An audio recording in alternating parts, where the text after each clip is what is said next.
Le domande che ci fate sempre sui calamari. Non sono sempre le stesse, ma tante si rassomigliano. Ma oggi vogliamo fare questo video proprio per fare un recap generale di tutto quello che abbiamo visto, vi abbiamo mostrato in tutti i video che trovate sempre sul canale e che avete visto con molta attenzione. Quindi con noi c'è il nostro amico Fabrizio Schirru. Ciao Fabrizio. Buongiorno a tutti. Ecco, vedi, buongiorno perché è una delle primissime volte che stiamo registrando di giorno. Cambia tutto, anche l'immagine di Fabrizio è più bella, vedete che bella luce che ha laterale. Va bene, dai, iniziamo subito allora con questa carrellata di domande. Fabrizio, lo sai che ci fanno sempre tante domande sui calamari? Sì, nonostante abbiamo fatto tanti video, ci siamo resi conto che alcune cose non vengono focalizzate, sia online ma anche qua da me in negozio. E molte volte ci capita di dover magari ripetere delle cose che per noi sono normali, invece magari chi si avvicina a questa pesca si è avvicinato da poco, non le ha ancora focalizzate, quindi oggi cercheremo di riprenderle una per una e vediamo se riusciamo a mettere un punto, anche se secondo me il punto non lo metteremo mai. No, sicuramente non lo metteremo mai, ma ti dirò la verità, è che dipende anche dai punti di vista, nel senso che tante cose magari noi le diciamo, ma in realtà non sono definitive, non è bianco o nero, ci sono sempre anche delle scale di grigio. E proprio inizieremo anche con questa prima domanda. È meglio un mulinello fisso o un mulinello rotante? Questo è proprio l'esempio, secondo me, classico. Si può in realtà pescare con tutti e due i mulinelli, non è che uno vieta l'altro. Chiaramente ci sono dei vantaggi a pescare con uno o vantaggi a pescare con l'altro. Allora, sì, questa è sicuramente una delle domande più ricorrenti quando una persona deve comprare una canna e un mulinello. Tante persone ovviamente chiamano me e mi dicono dimmi la tua. Il problema è che questa è una cosa molto soggettiva. Cioè, iniziamo con vedere, perché poi noi parliamo sempre di mulinello rotante, ma spesso e volentieri chi si sta approcciando alla pesca in questo momento potrebbe non saperlo. Questo è il mulinello rotante, ok? Quindi il vantaggio di questo tipo di attrezzatura, che viene ovviamente montata poi su una canna da rotante, la canna da rotante ha sempre questo calcio, ve lo faccio vedere così sarà chiaro per tutti. Lo vedete? Quando voi vedete Grilletto, grilletto. questo grilletto, questa è una canna rotante perché questo viene infilato in mezzo alle dita e serve per non far muovere la canna. Ok?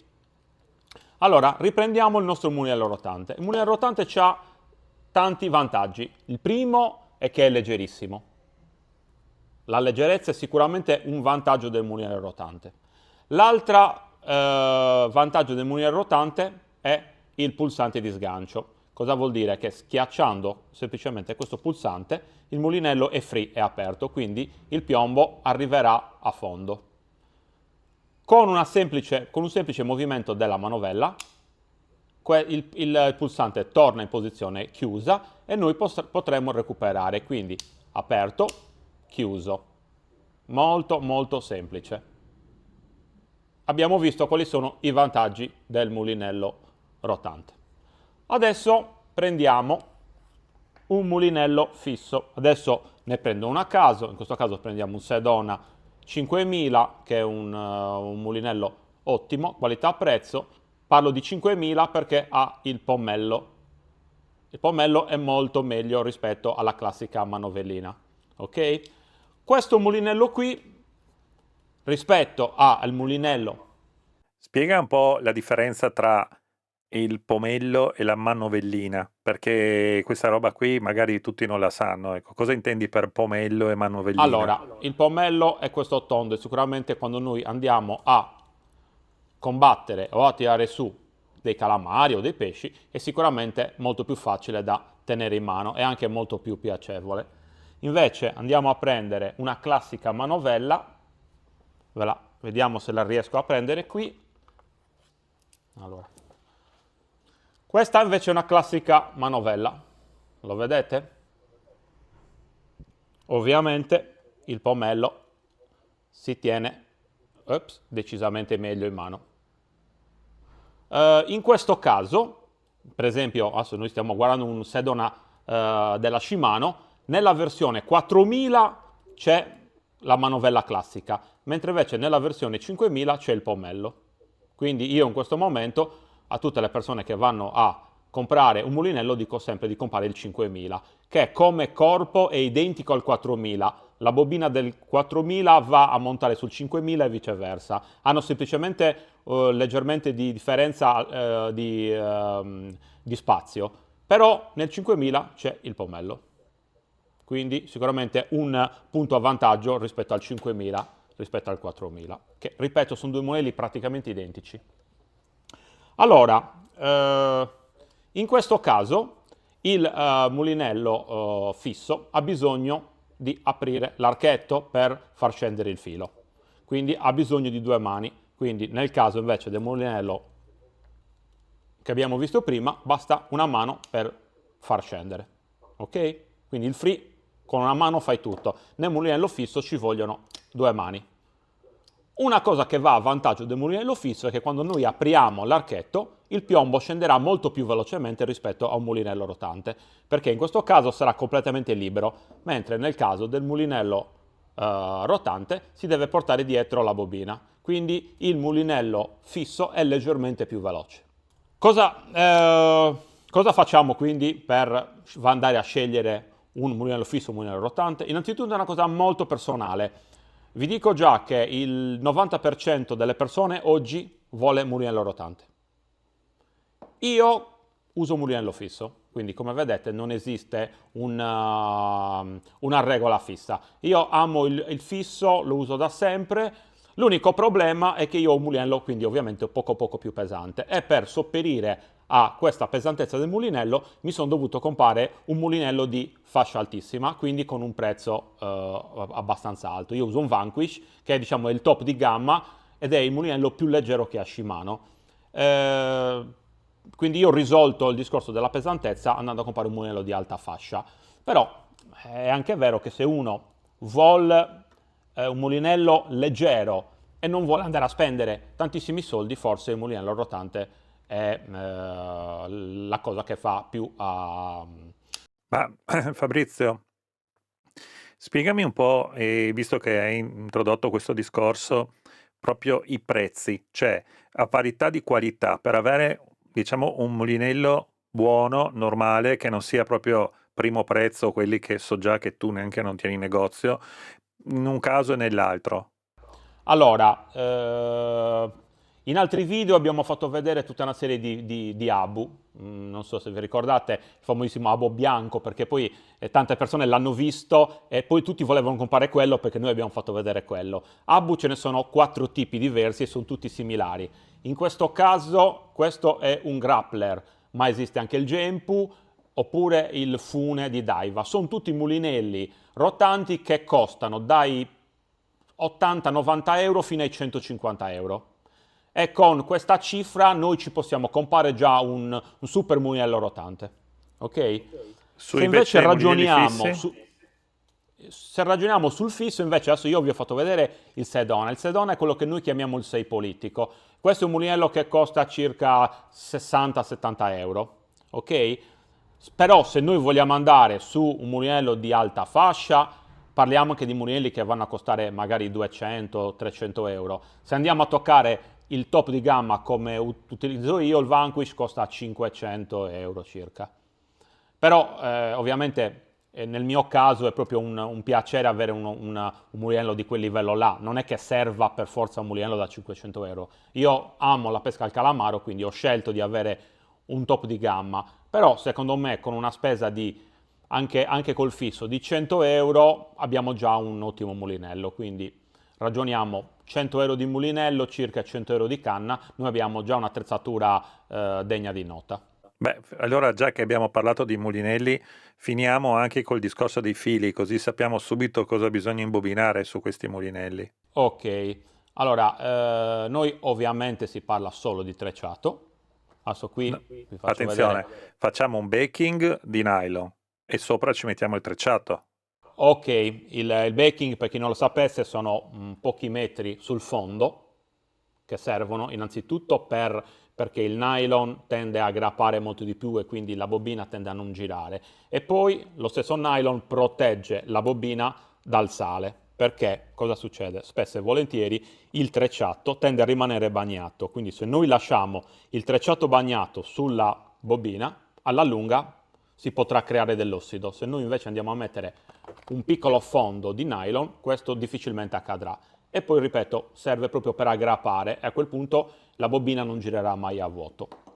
Poi noi andiamo a mettere, adesso in questo caso io vi faccio vedere uno dei fili che noi usiamo, il Viral, sono 200 metri di multicolor e utilizziamo lo 010, 012, 014. Lo 010 lo consiglio a chi è più pratico, chi già è esperto, quando facciamo delle gare, diciamo che il filo molto fine tende ad aiutarti perché prende molta meno corrente. Se invece non siamo particolarmente esperti o soprattutto non prestiamo troppa attenzione all'attrezzatura, quindi non la cambiamo spesso, forse è meglio mettere un 12 se non addirittura un 14, che sono dei fili sicuramente che prenderanno un po' più di corrente, però difficilmente li andiamo a rovinare. Questo diciamo è un pochettino il range. Poi, come sapete, nella pesca ci sono persone che vanno anche controcorrente e usano fili molto più spessi, però io vi consiglio dallo 0,10 allo 0,12 risolviamo tutti i nostri problemi. Shock leader?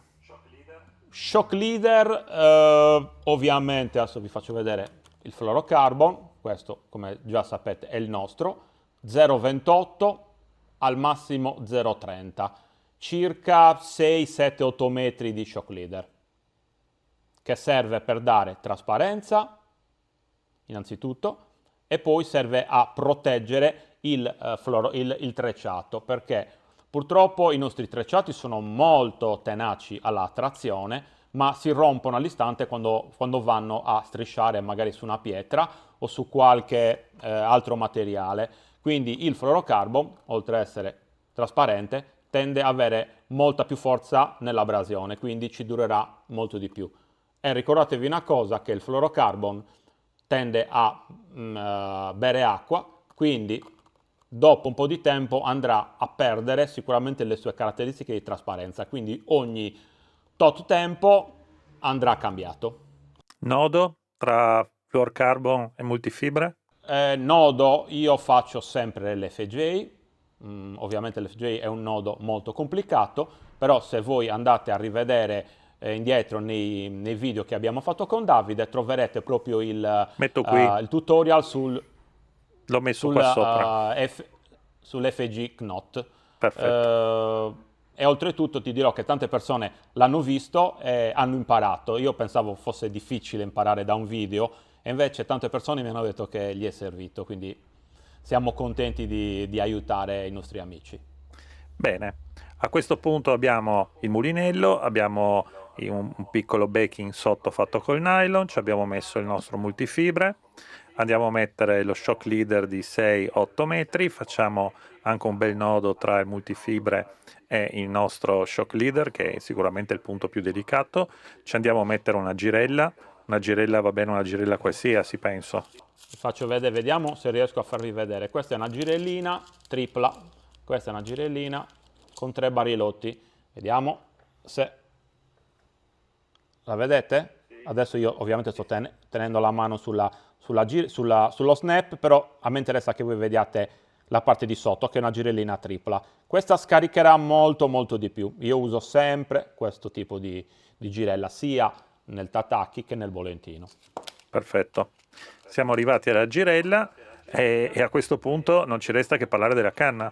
Allora, sì, parliamo della canna. Allora, la canna, io ormai, come sapete, amo lunghezza 2,40 perché secondo me è la lunghezza perfetta con cui si riesce a fare un po' tutto.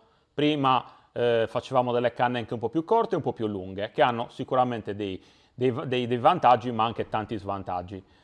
Quindi alla fine siamo arrivati sulla lunghezza 2,40.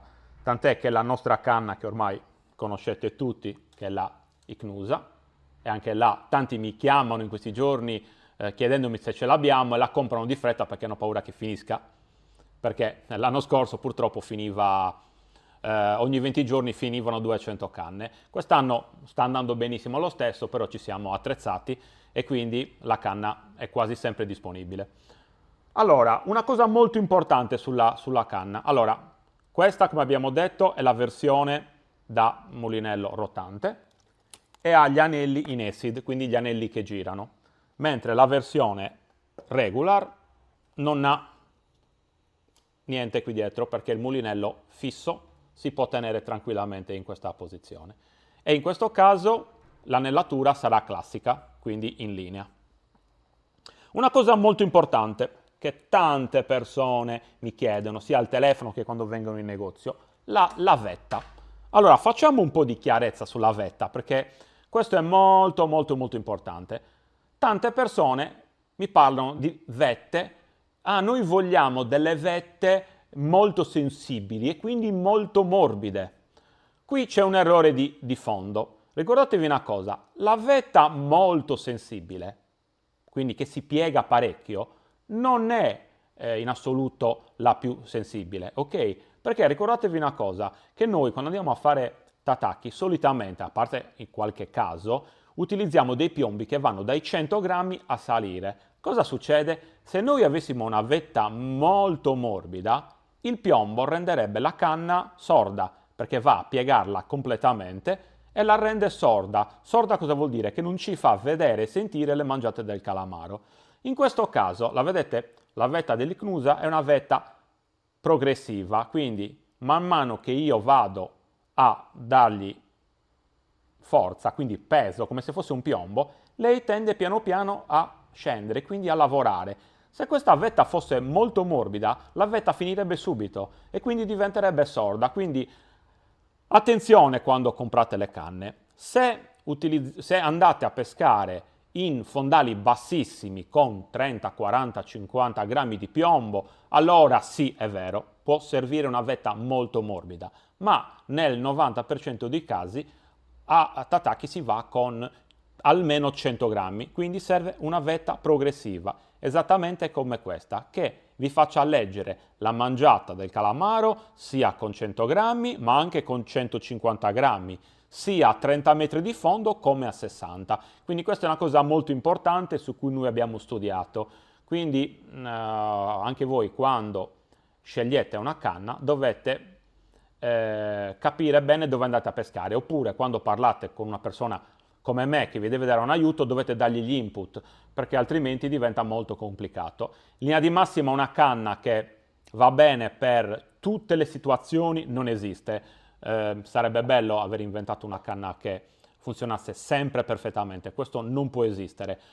Noi abbiamo studiato una canna che funziona, come si dice, nel 90% delle situazioni. Poi, se voi dovete pescare in pochissima acqua, con pochissimo piombo, ci vorrebbe una canna leggermente più morbida. Se invece dovete andare a pescare a grandi profondità con tantissimo piombo, e tantissimo piombo vuol dire 200-250 grammi di piombo, questa canna tenderebbe comunque a avere un pochettino di difficoltà. Quindi, come vedete, non è possibile accontentare tutti. Noi abbiamo fatto una canna che funziona nel 90% del range, quindi non tocchiamo quello basso e quello alto perché in linea di massima è una cosa impossibile. E chi vi racconta questo vi sta dicendo delle cose non vere. Quindi purtroppo le attrezzature per andare a pescare in tutte le situazioni bisognerebbe avere più di un'attrezzatura. A questo punto abbiamo parlato della canna, del mulinello, dei fili, della girella. Cominciamo a parlare un po' degli artificiali, la montatura. Montatura. Allora, ragioniamo su una cosa. Allora, l'ho detto anche altre volte. Se io avessi fatto questo video tanti anni fa, avrei avuto delle idee diverse rispetto a oggi. Questo cosa vuol dire? Che la nostra pesca, cioè la pesca in generale, ma soprattutto quella del calamaro, è una pesca in continua evoluzione. In continua evoluzione perché anche noi stessi ancora non sappiamo tutto e perché il calamaro si sta evolvendo. Questo cosa vuol dire? Se avessimo fatto se mi avessero fatto questa domanda 5, 6, 7 anni fa, vi avrei detto sicuramente che il trave con 5 artificiali era sempre comunque vincente. Oggi questa teoria è andata leggermente a cambiare e quindi cosa dico oggi? Se noi siamo in una giornata dove i calamari sono molto attivi e attaccano un po' su tutto, avere tanti colori, avere un trave con 4-5 artificiali è sicuramente vincente. Riusciamo innanzitutto a trovare prima i colori che funzionano quel giorno e poi abbiamo ovviamente 4-5 possibilità di acchiappare calamari. Il problema si pone quando il calamaro non è così aggressivo e quindi inizia a mangiare con difficoltà e voi ve ne accorgete innanzitutto perché ne prenderete pochi e poi perché troverete magari tutti gli artificiali, vi è capitato sicuramente, spruzzati di nero. Spruzzati di nero vuol dire che lui si è avvicinato, ha spruzzato il nero ma non ha toccato l'artificiale. Questo perché? Probabilmente perché qualcosa lo disturba. Cosa lo disturba? Questo ancora non lo capiamo appieno. Probabilmente potrebbero essere gli artificiali messi vicini l'uno all'altro, alcuni colori lo attirano, altri lo disturbano. Quindi questo a cosa ci porta? Ci porta a utilizzare 4 o 5 artificiali quando sono molto aggressivi e a diminuire il numero degli artificiali quando il calamaro diventa un pochettino più complicato e diventa un pochettino più, si dice schizzinoso, che dalle nostre parti vuol dire che mangia ma non è proprio convinto, ok? Quest'anno, 20 giorni fa, in preparazione gara, noi riuscivamo a pescare all'alba tranquillamente con 4-5 artificiali e prendere un gran numero di calamari. Poi dopo le 8 e mezzo il calamaro smetteva completamente di mangiare. Quindi cosa facevamo per cercare di riuscire a raschiare qualche calamaro in più? Da 4 o 5 sono arrivato a metterne 3, 2, a volte anche uno solo. Questo mi ha permesso magari di riuscire a prendere qualche calamaro in più perché, ripeto, quando loro dicono no, non vogliono mangiare, è inutile avere tanti artificiali. Conviene stare con un artificiale solo, cercare di muoverlo il meglio possibile e cercare di sfruttare quell'unico artificiale che noi abbiamo. Questo oggi mi sembra una cosa abbastanza logica, qualche anno fa per me non era così, eppure, ripeto, calamari ne facciamo tanti, però stanno diventando ogni giorno più difficili. Sembra che stiano imparando alla velocità ultrasonica, quindi fare varianti secondo me è sempre una cosa positiva.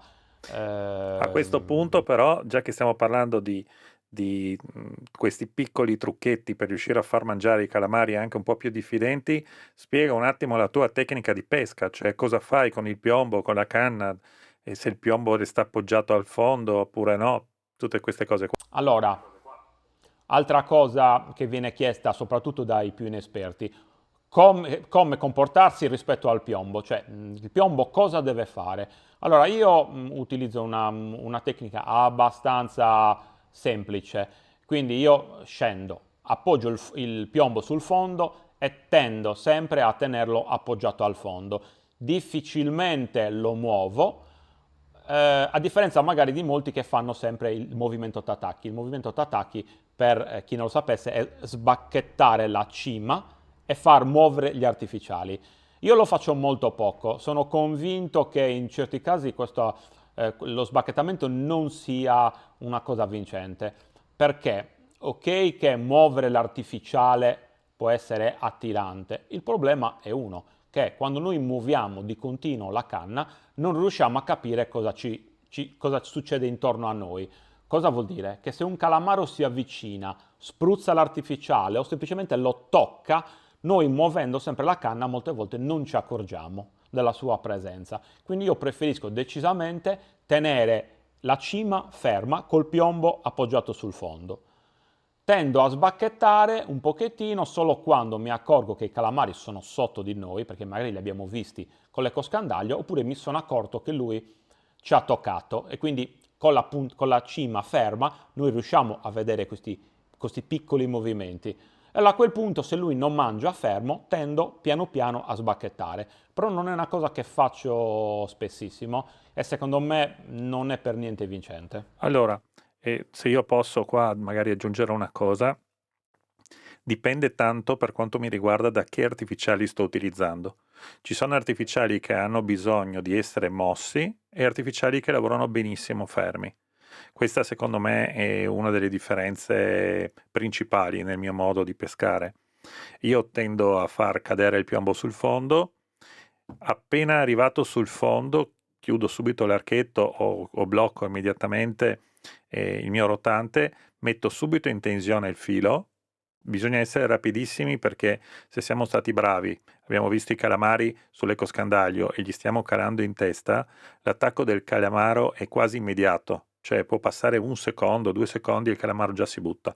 Se abbiamo il filo Anche in caduta potrebbe essere. Sì, ma in caduta magari è già una cosa un po' più, fra virgolette, difficile. Ecco, volevo iniziare proprio con l'esempio più pratico, più banale, magari per i pescatori meno esperti, e riuscire a capire anche che il filo si è fermato o ha rallentato in caduta, certo è importante, però non è così facile.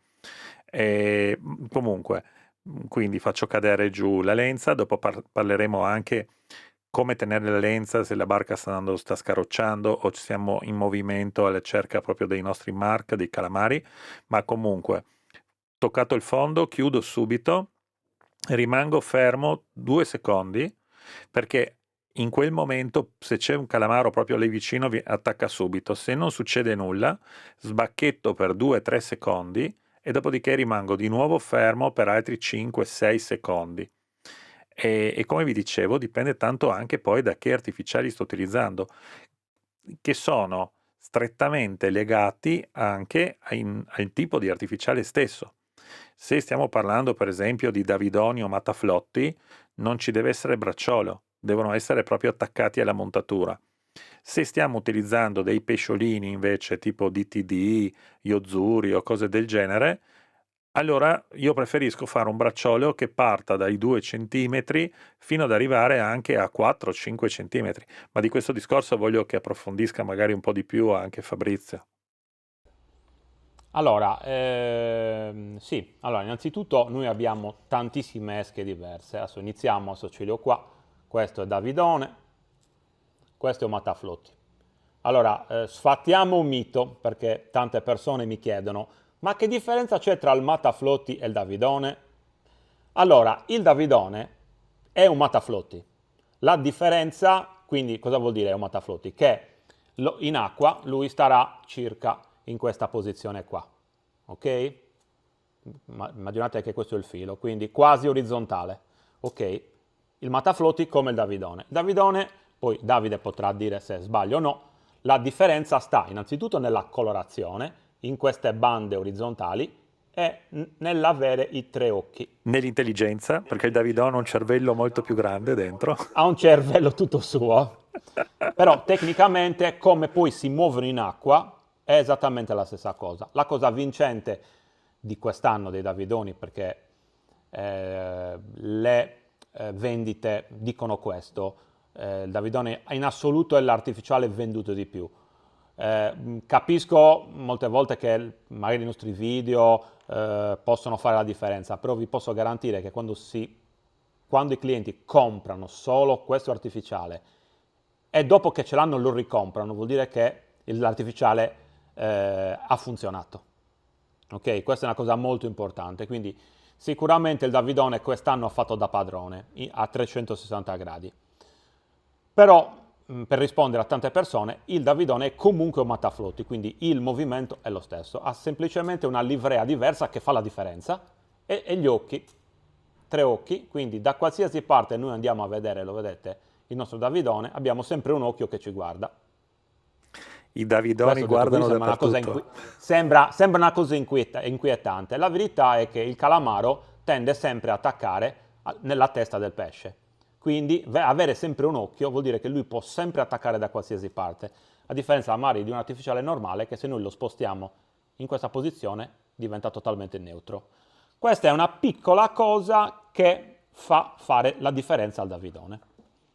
Penso che sia stato abbastanza chiaro, Davide, o c'è qualcosa da aggiungere? No, la tua spiegazione è perfetta. Secondo me un grande vantaggio anche di Davidoni è il discorso sui colori, cosa che non viene fatta mai rispetto agli altri artificiali, e invece io qui ci ho giocato molto, non tanto su un colore funziona bene, un colore funziona male, ma aver fatto una serie in cui ci sono proprio esattamente tre colori chiari, tre colori scuri e un colore medio, e hanno una logica nel loro posizionamento e anche, diciamo, gradazione. Questo ci permette a scegliere con facilità o i colori chiari o i colori scuri o i medi che stanno in centro a seconda delle condizioni meteorologiche, e questo ho notato che è stato molto d'aiuto a tanti pescatori che non hanno una grande esperienza magari e che hanno difficoltà a scegliere i colori nel momento in cui vanno in mare e provano a pescare. Dargli queste informazioni secondo me è stato giusto e anche e soprattutto importante. Secondo me un motivo in più per scegliere un determinato tipo di artificiale, insomma, e non magari avere semplicemente 15-20 colori diversi, ma non sapere effettivamente come vengono gestiti. Anche le fluorescenze che sono nei Davidoni, tutti i Davidoni hanno una base fluorescente all'interno e di tre colori, azzurro, rosso o glow, normale quindi, e si vede dal colore dell'occhio.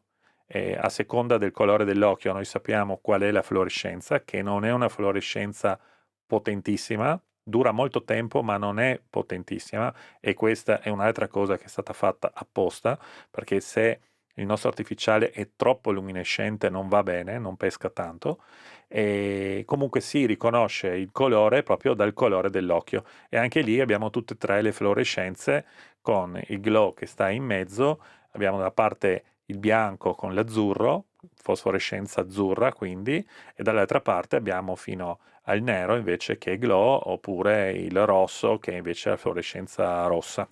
Allora, torniamo al punto di partenza. Abbiamo parlato del Davidone perché abbiamo detto che lui rimane in questa posizione, quindi quasi orizzontale. Cosa vuol dire? Vuol dire che bastano piccolissimi movimenti per dargli vita, a differenza di altri artificiali che stanno in questa posizione. Ok? Se l'artificiale è pesante, sta in questa posizione, noi dobbiamo dare delle sbacchettate importanti per farlo muovere.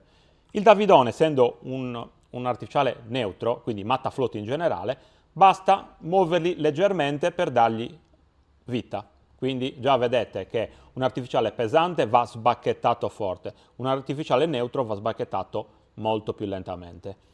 Poi ci siamo accorti anche di un'altra cosa, che ogni tanto i calamari tendono a non mangiare se tu hai la lenza in tensione. Quindi cosa succede? Noi lasciamo molte volte la lenza morta e lasciamo totalmente in bando. Se un artificiale è pesante, tende a scendere, a appoggiarsi sul fondo e a pescare meno e anche ad arroccare sulle alghe.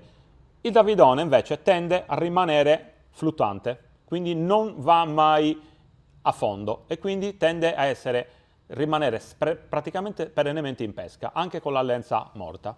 Questo è un altro grande, grande vantaggio di questo artificiale. Però, siccome noi dobbiamo spiegare un pochettino tutto, dobbiamo anche far vedere altre cose, perché per esempio questo è un classico Yamashita, questo è un artificiale che tende a rimanere un po' verso il basso e va sbacchettato.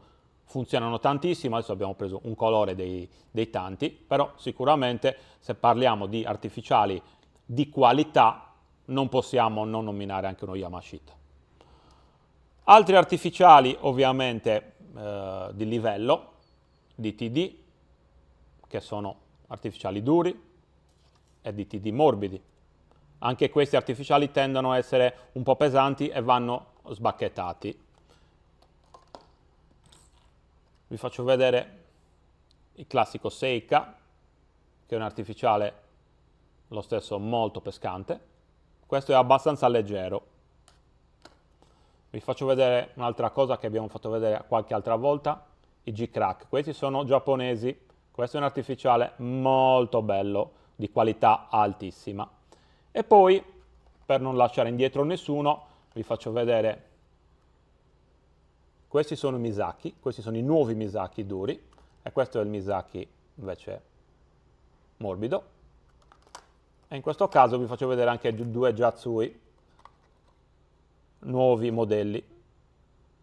Questo è innanzitutto perché ci sono tante marche buone. La verità è che tutti i pescatori avranno tanti artificiali. Avranno tanti artificiali, tutti funzionano, qualcuno funziona meglio degli altri, ci sono colori che funzionano in certi periodi meglio degli altri. E arrivati a questo punto, la domanda classica, Davide, è quella: ma li possiamo mixare insieme? Io ho un'idea, magari probabilmente tu ce l'avrai diversa come al solito, però io sono convinto che mixare gli artificiali sia una cosa normalissima senza grandi problemi. Anche perché ogni artificiale poi si muove per conto suo e a quel punto noi vedremo molto facilmente quale è catturante e quale no. Devo dire una cosa, che non esiste un artificiale che funziona sempre. Anche il migliore ogni tanto, chissà per quale motivo, lui tende a non volerlo. Quindi avere una vasta gamma di artificiali, diversi come forme, come pesi, potrebbe essere comunque una cosa vincente. Io l'ho detto già 1000 volte, io per risolvere questo problema me li compro tutti e ce li ho tutti quanti. Ovviamente è impossibile usarli tutti nella stessa pescata, però è vero che li cambio spessissimo e vi posso garantire che spesso e volentieri la giornata te la salva un artificiale che magari non avresti dato 2 lire e che magari hai nella cassetta da tanto tempo. Quindi fate prove, fate un sacco di varianti e sì, mixate gli artificiali, io non ho nessun problema. Ovviamente, se vi accorgete che in quel momento il Davidone sta funzionando meglio degli altri, a quel punto se ce li hai tutti uguali, li metti tutti uguali, altrimenti metti solo dei Davidoni, perché vuol dire che in quella condizione specifica lui sta dando il meglio di sé. Altre volte capiterà con altri artificiali. E qui si pone un altro problema. Usare lo snap o non usarlo? Quella è una cosa che ultimamente mi stanno chiedendo tantissime persone. E io ci ho pensato tanto, sono in fase di studio su questo punto di vista. Allora, tante volte non usare lo snap può essere vincente, perché lo snap innanzitutto è visibile e soprattutto cambia l'assetto degli artificiali. Lo stesso Nicola Matacchi ha fatto degli snap molto piccoli proprio per non cambiare l'assetto del mataflotti. Però è anche vero che non usando lo snap l'artificiale funziona perfettamente quasi in orizzontale. Quindi non avere lo snap potrebbe essere un vantaggio. Di contro è un grandissimo svantaggio perché noi non possiamo sostituire gli artificiali. Quindi se noi sappiamo che in quella giornata sta funzionando solo il giallo, ok, è facile, facciamo un'apparatura solo di gialli, montiamo, li mettiamo fissi e risolviamo il nostro problema. La verità è che quando noi andiamo a mare non sappiamo mai se funziona il giallo, se funziona il testa rossa, se funzionerà il mataflotti, se funzionerà il G-Crack e quindi siamo costretti a cambiare spesso. E allora a quel punto ritorna prepotentemente l'idea che lo snap, nonostante sia un intralcio, comunque alla lunga possa essere vincente. Quindi io ancora oggi do molta fiducia allo snap, perché per me cambiare artificiale, cercare colori che funzionano è importantissimo.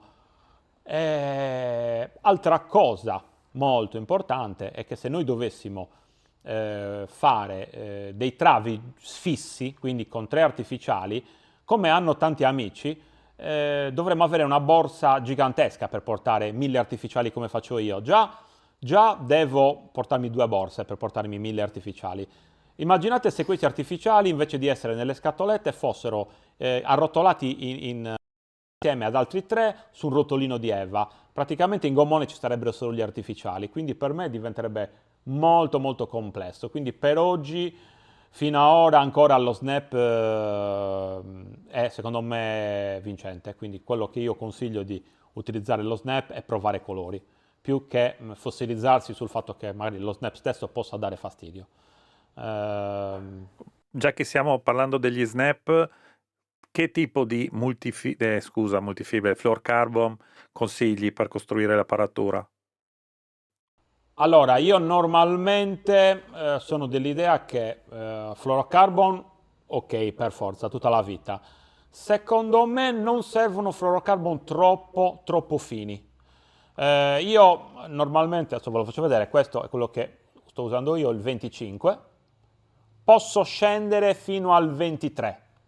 Sotto il 23 secondo me ha poco senso, cioè li ho provati e non ho avuto grandi vantaggi in catture. Già il 25 e 23 secondo me sono i fili che vanno bene. Di contro, a usare un fluorocarbon troppo fine, sei a grosso rischio di perdere gli artificiali, perché sia che arrocchi col piombo, sia che arrocchi con gli artificiali, con un 25 c'hai ancora forza, o molte volte per esempio ci capita che il polpo ti prende l'artificiale o ti prende il piombo, col 25 noi abbiamo ancora forza di sollevamento. Quando iniziamo a mettere 20, 18, se arrocchi, secondo me diventa un disastro. Quindi io sotto il 23 difficilmente scendo. E ripeto, non ho mai visto grandi vantaggi andare col 20. Quindi se una cosa non mi dà vantaggi, non ha senso usarla. Non so se tu hai avuto altri input al riguardo, ma No, io sono perfettamente d'accordo con te, nel senso che non ho mai trovato una grande differenza se utilizzare o meno un filo un po' più spesso o un filo un po' più sottile. Eh, no, direi proprio di no. Cioè, secondo me non è un problema di filo, è soprattutto un problema di artificiale. Cioè, quello che ho visto che la grande differenza viene fatta ancora più dei colori, secondo me, viene proprio dall'artificiale. Cioè, se dovessi dire, mettere in una scala le cose più importanti sono la forma dell'artificiale o come è fatto, la struttura, le dimensioni dell'artificiale e i colori dell'artificiale. Queste cose qua sicuramente hanno tutto il loro peso, ma sono tutte e tre molto importanti. Il filo va proprio verso la fine. sì. Una cosa molto importante è pulire bene gli artificiali quando vengono spruzzati dal nero e pulire anche il fluorocarbon, perché spesso e volentieri la palletta di nero tende a camminare e va a incastrarsi nei nodi del fluorocarbon o proprio sul fluorocarbon stesso.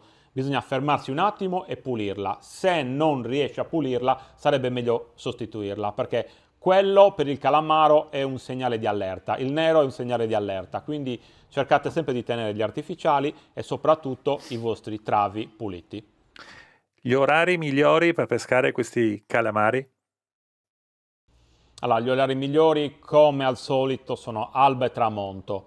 Sono i momenti dove il calamaro è più attivo e tende a aggredire più l'esche.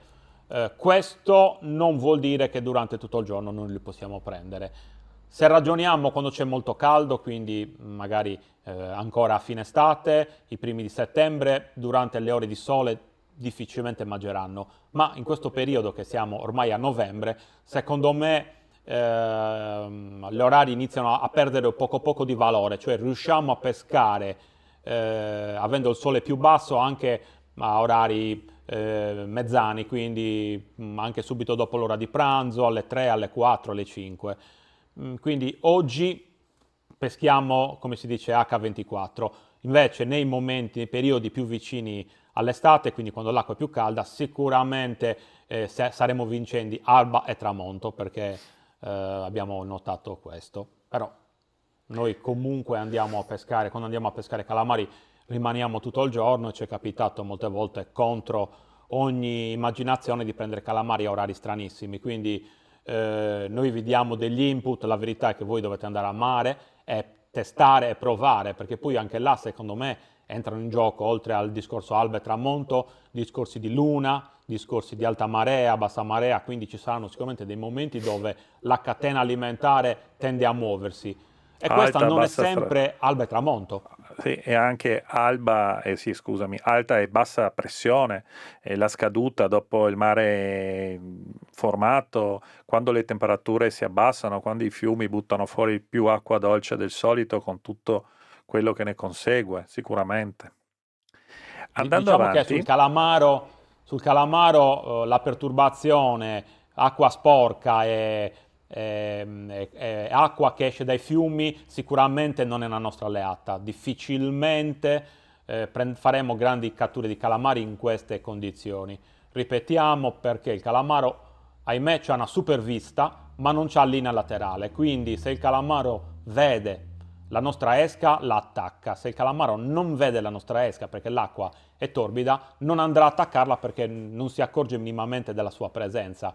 Quindi sicuramente l'acqua pulita ci viene in aiuto rispetto a un'acqua torbida. ok. Beh, visto che parliamo di vista, come vede l'ecoscandaglio i nostri calamari? Allora, in questo caso penso che sia più giusto che Stavo... faccio parlare anche te, perché sai com'è. Poi mi dici sempre che non ti faccio mai parlare. Va bene, va Diciamo che bene. questa è una cosa abbastanza semplice, però tu decisamente sei molto più bravo a spiegarlo, quindi parola all'esperto. Boh, innanzitutto bisogna avere l'ecoscandaglio che sia tarato e che sia ben funzionante. E per fare questa cosa, quale migliore palla passata di dirvi di andare giù in descrizione? Lì troverete un link dove potrete scaricare in forma totalmente gratuita un piccolo PDF, sono una decina di pagine, però scritte in grande, quindi in realtà non è così corposo, dove ci sono gli errori comuni che si fanno quando si usa l'ecoscandaglio e che bisogna assolutamente evitare, perché il calamaro non ha la vescica natatoria e questo vuol dire che non è così facilmente visibile sul nostro ecoscandaglio. Dobbiamo avere l'ecoscandaglio messo a puntino e questo vuol dire seguire tutta una serie di regole, tra cui non avere disturbi, tra cui avere il gain sistemato bene, essere sicuri che la sonda, quella che abbiamo impostato sullo strumento, sia quella giusta, che non ci siano degli errori, perché tutti questi errori non ci permettono dopo di vedere il calamaro. Come si vede il calamaro? Normalmente sono delle barrette che non sono mai rosse, ma possono essere azzurre, gialle, verdi, sono diagonali di solito, ma anche verticali. Poi dipende molto se il vostro strumento è CIRP o non è CIRP, perché anche lì cambia un po'. E normalmente viene anche, diciamo, è abbastanza usuale trovare i calamari dove ci sono anche delle mangianze di altri pesci. Quindi, soprattutto con gli strumenti che magari non conoscete bene oppure che non riescono a mettere proprio in evidenza bene i mark dei calamari, provate anche dove vedete le mangianze. Spesso in mezzo alle mangianze o subito vicino troviamo anche i nostri calamari nelle stagioni giuste, ovviamente. Quindi dovete mettere prima di tutto a posto l'ecoscandaglio in modo che sia al massimo delle performance. Utilizzeremo un ingrandimento per andare a vedere bene il fondo, gli ultimi metri, diciamo gli ultimi 10 metri, per vedere cosa succede sul fondo. Andremo in cerca di queste piccole barrette che possono essere verticali, diagonali, hanno delle forme un po' particolari. Dopo che le pescherete un po' di volte, riuscirete anche a riconoscerle voi abbastanza facilmente. E vedrete che i risultati si possono ottenere. I calamari si riescono a vedere con tutti gli strumenti. Ci sono quelli più performanti che sono magari un po' riescono a vedere un po' meglio, però anche con gli entry level non ci dovrebbero avere problemi. Tu Fabrizio, dimmi. Allora, professore, allora, io non capisco niente di ecoscandagli, ok? Tu hai parlato, prima hai detto, non vedremmo delle marcature rosse ma di altri colori. Per quale motivo? Cosa vogliono dire questi colori? Verdino, azzurrino? Cosa... Io non so di cosa stiamo parlando, perché devo cercare quel colore? Cosa mi indica? Allora, il colore sull'ecoscandaglio, quello che andiamo a vedere sul nostro ecogramma, rappresenta l'intensità del segnale di risposta del nostro target o fondo. Di solito l'ecoscandaglio ha 16 o 32 colori e parte dall'azzurro per arrivare fino al rosso, questo su una palette colori standard normale. Il rosso rappresenta il massimo della riflessione, l'azzurro, il blu, il giallo sono tutte riflessioni che hanno valori più bassi. E come si fa dopo a mettere, diciamo, a fuoco tutta la schermata? Si deve agire sul clutter e sul gain. Il clutter sugli strumenti Fur 1 per pescare i calamari dovrebbe essere tra il 10 e il 20%. Per quello che riguarda il gain, dobbiamo aumentarlo fino a cominciare a sporcare il nostro strumento con i vari disturbi che ci sono nell'acqua dati da quello che è in sospensione. Abbassiamo appena un po' e in quel momento noi avremo lo strumento col massimo della definizione. Un segnale debole sul nostro schermo verrà rappresentato in azzurro o in blu o in giallo, un segnale forte in rosso. I pesci che hanno la vescica natatoria, quindi grazie a questa densità diversa, il segnale riflesso è molto forte, saranno sempre di colore rosso, al massimo arancio. I calamari che non hanno la vescica natatoria vengono comunque visualizzati, ma in azzurro, blu, giallo, massimo verde. Comunque sul canale, se vai a vedere quello che ho spiegato sugli ecoscandagli, vedi che trovi dei video proprio fatti apposta dove puoi imparare come funziona il gain e come fare per riuscire a vedere bene anche i nostri calamari. L'importante è non tenere acceso il cancella colore, perché sennò ovviamente andremo a cancellare proprio i nostri calamari, e anche l'antidisturbo, meglio toglierlo, perché in tanti ecoscandagli il calamaro può essere addirittura interpretato come disturbo. Quindi andare a togliere quella cosa lì è sicuramente un vantaggio. Ma tutte queste cose le trovi sul manuale che ho messo in allegato, vuol dire che non hai studiato, perché io a te te l'ho Ma lo già sai che io non mandato. so leggere, quindi non mi Eh, piace. Ha, sem- Un'altra ha cosa, sempre la risposta un'altra giusta. cosa che mi chiedono spesso, ma a che velocità si cercano i calamari? Dipende quanto devi andare veloce, se sei a remi, se sei col motore. Io i calamari li cerco di solito sui 3 nodi e mezzo, 4, che vuol dire marcia ingranata nel mio motore della mia barca. Di solito tengo il piombo con gli artificiali 6-7 metri dietro in scia. Nel momento in cui vedo il calamaro, metto subito in folle, apro l'archetto o schiaccio il pulsante nel caso del mulinello rotante e do un colpo in retromarcia per fermare la barca. Ma perché io pesco così? Ma perché ci sono anche altri motivi. Vado a pescare con una barca abbastanza grande, non ho tempo di fare le rotazioni, non posso tornare indietro, andare avanti e normalmente la ricerca la faccio sempre controcorrente o controvento, a meno che non ci sia una struttura, cioè che l'orografia del fondo non mi faccia andare ortogonale, può succedere anche questo. Se io devo seguire comunque una linea. Quando trovo i calamari sui 35-30 metri, cerco di seguire quella battimetria. Se ho il vento a nord e a nord ho la costa, ovviamente non posso farlo, dovrò andare da est verso ovest o l'inverso. Però normalmente io faccio così. Ok, che più o meno è come facciamo anche noi. Ovviamente noi avendo barche più piccole abbiamo sicuramente molto più margine di movimento e spostamento, quindi riusciamo a girare, a fare cose molto più veloci. Tu sei molto più comodo perché avete barche da ricco. Noi che siamo poveri però abbiamo il vantaggio di riuscire a muoverci un po' più velocemente. Ma per Ehm, la pesca di calamari io preferisco la barca piccola e leggera, eh? Decisamente. Assolutamente, molto più facile tutto. L'importante è che ci sia un buon ecoscandaglio a bordo e dopo si può fare tutto. Quello sicuramente. Un'altra cosa che ultimamente mi stanno chiedendo tante persone, e ovviamente per me è difficilissimo da spiegare, soprattutto amici che non stanno in Sardegna, quindi parliamo di posti in Italia dove io non sono mai andato a pesca, mi dicono che loro li riescono a prendere a traina la notte, però di giorno a Tatacchi non riescono a prenderli. Come faccio, come non faccio? Allora, questa è una cosa un po' complessa da spiegare. Secondo me i calamari non spariscono, quindi dove li trovi di notte a terra, per forza da qualche parte a largo li devi trovare di giorno, perché loro si spostano dal basso fondo alla notte e vanno piano piano a fondo durante il giorno. Probabilmente nei posti dove si va a fare traina, chi va a fare gli attacchi magari non è così tanto preciso come lo possiamo fare noi, quindi secondo me bisogna andare a cercare, bisogna lasciare la traina per un po' di tempo, la traina al calamaro ovviamente, e dedicarsi al tataki, perché il tataki è una pesca, ok, semplice, però ti ci devi dedicare.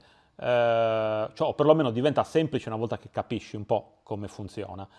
Quindi a tutti gli amici che non riescono a trovare i calamari di giorno, posso dire solo di insistere, avere un po' di artificiali e provare svariate batimetriche, perché secondo me da qualche parte per forza i calamari devono andare a finire durante il giorno, non possono sparire o sicuramente non rimarranno in 6-7 metri d'acqua durante il giorno. Allora, Questo sicuramente no. adesso voglio dare una piccola chicca, diciamo che un insieme di chicche. Allora, la prima cosa, per andare a cercare i calamari, cioè la cosa migliore sarebbe avere l'ecoscandaglio che riesce a visualizzare bene questi calamari, ma mi rendo conto che spesso questo non è facile da avere, da settare. Andate in cerca innanzitutto delle mangianze, quindi se non riuscite a vedere i calamari, che sarebbe la cosa migliore, almeno andate a cercare le mangianze. È inutile pescare a tataki anche sopra una secca dove non c'è nessun pesce sotto. Andate a vedere magari un posto dove trovate delle mangianze. Lì in zona, molto probabilmente, sulle batimetriche almeno di 30 metri, 25, 30, 35 metri, li dovreste trovare. Questa è la prima cosa. La seconda cosa, me l'ha insegnata Michele Prezioso, ma è una cosa che avevo già visto fare in realtà e secondo me funziona anche molto bene perché al tramonto è micidiale. Potete provare a pasturare.